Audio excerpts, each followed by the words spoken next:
All right, let's get right into it. We are going to go deep inside the head of one of literature's most iconic characters, Holden Caulfield. And we're going way beyond the usual angsty teen label to really unpack the psychology behind why he feels so completely alone. I mean, it's such a powerful feeling, right? That sense of being on the outside looking in, even when you're surrounded by people.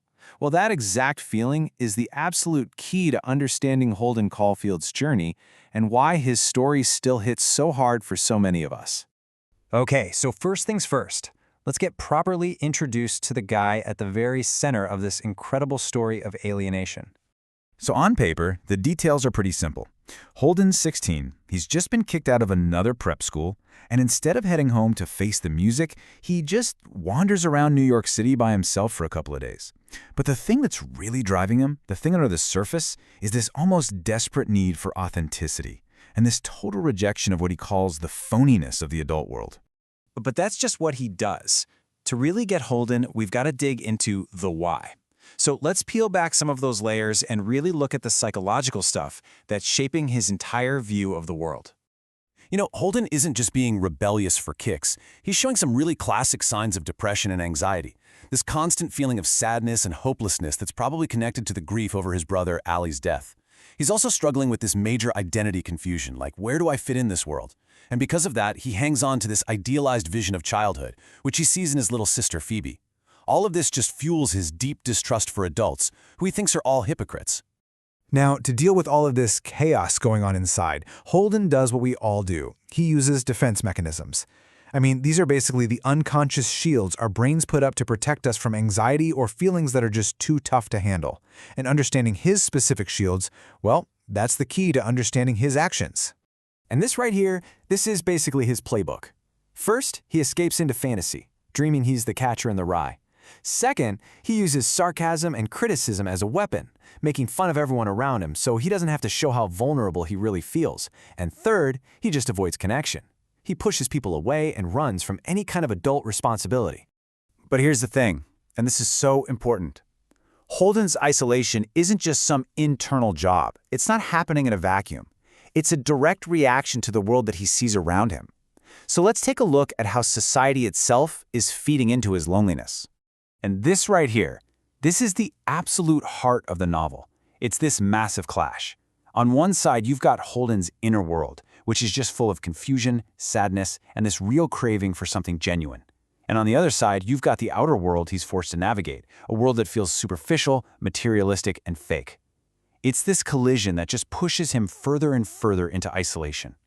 You know, J.D. Salinger was an absolute master of symbolism. And in The Catcher in the Rye, the symbols are not just there to sound poetic. They are literal windows into Holden's mind. Each one tells us something really critical about his internal fight.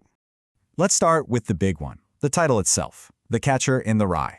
This is Holden's ultimate fantasy, right? He pictures himself standing at the edge of a cliff, and his job is to catch little kids before they can fall into the phony, messy world of being a grown-up. It's this beautiful, sad metaphor for how badly he wants to protect innocence. Then you've got his love for the museum. Why is he so obsessed with it? Well, think about it. Everything in there stays exactly the same. The glass cases, the exhibits, they're frozen in time, just like he remembers them. It's all about his deep fear of change and his longing for a world that's stable and predictable, a world that won't force him to grow up. And what about the ducks in Central Park? His constant wondering about where they go when the pond freezes over. I mean, that's not really about the ducks, is it? It's a question he's asking about himself. He feels totally lost, and just like those ducks, he's just looking for a safe place to go in a world that feels cold and unwelcoming. So, all of this was written over 70 years ago. Why are we still talking about it? What is it about Holden Caulfield that makes him feel so current? It's because his struggle is absolutely timeless. He's become this universal stand-in for the mental battles we all face growing up. The pressure to fit in, the social anxiety, that search for something authentic in a world that can feel so fake. I mean, those feelings are maybe more relevant today than ever. His story kind of forces us to look past someone's cynical exterior and have empathy for the battles they're fighting on the inside. And in a strange way, reading about Holden's journey can almost be like therapy. When we see our own feelings of loneliness and confusion mirrored in his story, it makes us feel a little less alone. It kind of validates those tough emotions and reminds us that we're not the first people to ever feel this way. Ultimately, this story is so much bigger than just one kid's bad weekend. And this quote just nails it. Holden's isolation is a mirror for society and the human mind. He reflects that universal human search for connection and for meaning. So I'll just leave you with this question, bringing it all the way back to the start. Have you ever felt like that? Alone, misunderstood, searching for something real? Because maybe by understanding Holden's loneliness, we can start to better understand our own, and maybe even find a way to feel a little more connected to the world and to each other.